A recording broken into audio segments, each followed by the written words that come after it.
duygularını yine neşelendirdin.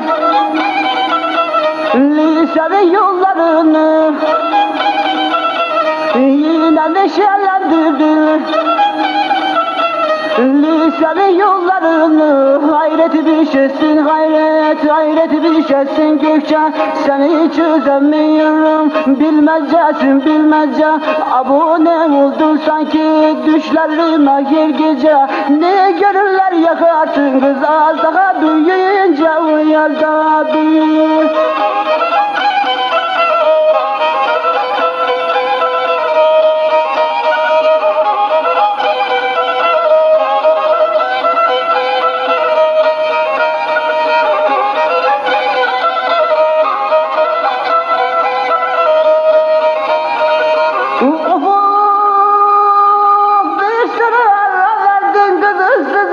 Sokaklarda ışıksız geçti sokaklar, Allah aşkına söyle.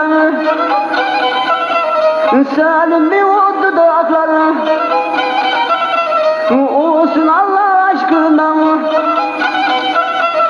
Senin bir o dudakları hayret bir şeysin, hayret bir şeysin Gökçe, seni çözemiyorum kız. Bilmece abone oldun sanki düşlerime her gece. Annen yıktı dünyayı, geldik diye bir gece, geldik diye bir.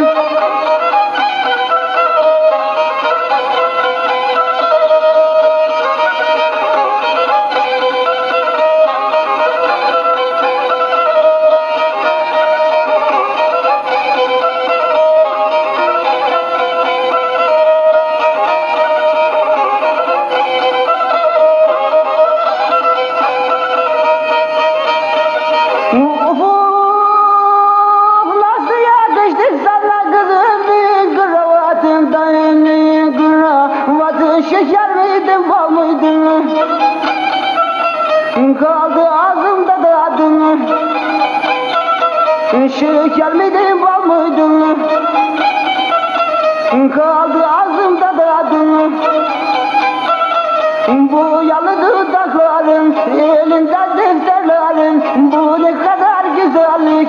Ben olsam öğretmeni, hayret bir şeysin, hayret bir şeysin Gökçe, seni çözemiyorum. Bilmece abone oldu sanki göz düşlerime her gece. Yıktın dünyayı, geldik diye bir gece, geldik diye bir.